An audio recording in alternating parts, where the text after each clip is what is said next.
Selamat malam, salam sejahtera. Isu hangat malam ini, bila pas dicop Taliban, mereka marah, kata Syed Saddiq. Berita sepenuhnya, ahli Parlimen Muar Syed Saddiq Syed Abdul Rahman menemplak pas berhubung ucapan tahniah yang dibuat parti itu atas kejayaan Taliban menakluk Afghanistan.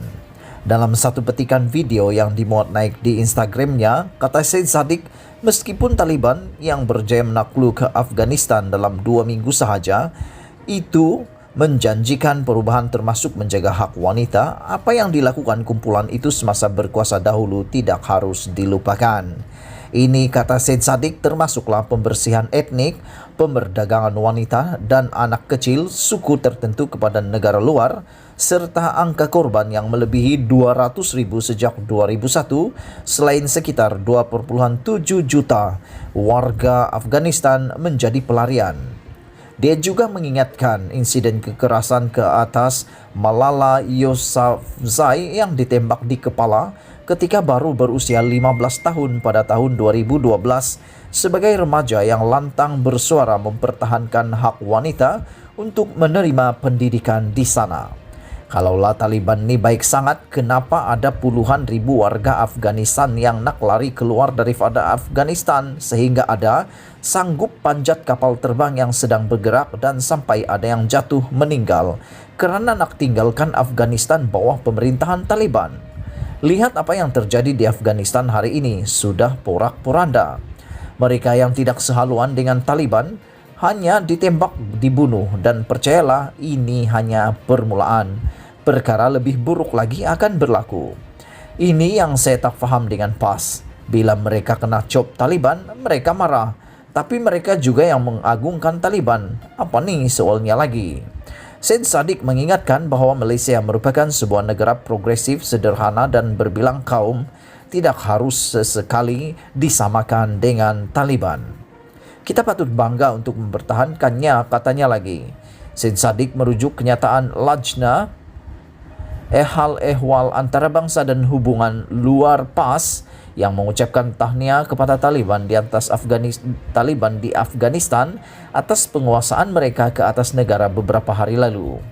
Pengerusi Lajna tersebut, Muhammad Khalil Abdul Hadi, berkata penguasaan Taliban itu suatu kemerdekaan buat rakyat dan negara terbabit daripada cengkaman penjajahan dan merupakan hasil usaha seluruh rakyat Afghanistan dalam usaha membebaskan tanah air mereka yang dijajah dan dicerobos selama 20 tahun.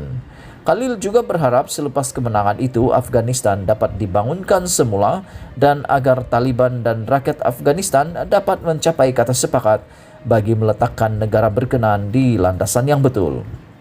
Dalam kenyataan berasingan, Khalil menyifatkan Taliban kini mendapat imej positif atas imej amat sederhana yang ditonjolkan kumpulan tersebut sehingga mendapat reaksi yang baik dari negara lain.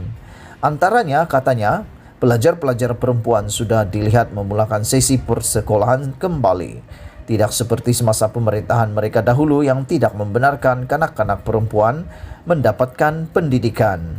Ahli Parlimen Ampang Zuraida Kamarudin pula menyifatkan pemerintahan Taliban terdahulu di Afghanistan sebelum disingkirkan AS sebagai ekstrim dan jumud dan menggesa tekanan antarabangsa agar dasar sedemikian tidak kembali digunapakai di Taliban, terutama ke atas wanita dan kanak-kanak. Walaupun kita tidak bersetuju dengan langkah imperialis yang telah dilaksanakan oleh AS, kita juga khawatir akan masa depan Afghanistan, terutamanya bagi golongan wanita yang sebelum ini telah ditindas oleh Taliban. Setiap negara perlu ditakbir oleh rakyatnya sendiri dan kuasa asing tidak perlu campur tangan dalam pemerintahan sesebuah negara. Namun begitu, apabila pentadbir sesuatu negara itu memegang ideologi terlalu ekstrim, masyarakat dunia perlu bertanggung jawab dalam memastikan nasib dan hak golongan wanita dan kanak-kanak perempuan di sesebuah negara itu terus terbela. Kita tidak boleh menafikan bahawa Afghanistan yang ditadbir oleh Taliban 20 tahun lalu adalah sebuah pentadbiran yang bersifat jumud dan menolak sebarang bentuk kemajuan, terutamanya dalam hal pembangunan dan pemberdayaan wanita dan kanak-kanak perempuan, katanya dalam satu kenyataan semalam.